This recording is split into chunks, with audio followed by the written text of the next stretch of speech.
একটা ছোট চড়ুই ছিল, নাম টুকটুক। সে এক গহীন জঙ্গলে বাস করত। ওর বাসা ছিল বটগাছের একটা ডালে। পশু পাখিরা ভালো দিন কাটাচ্ছিল।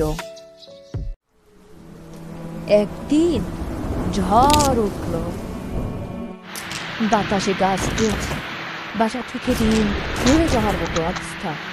হঠাৎ করে টুকটুকের মা উড়ে আসে। টুকটুক ওই ভয় পাচ্ছিল। ওর মা বলল, ভয় পেলে ডিম বাঁচবে না, নানা শক্ত করে বসে থাকো।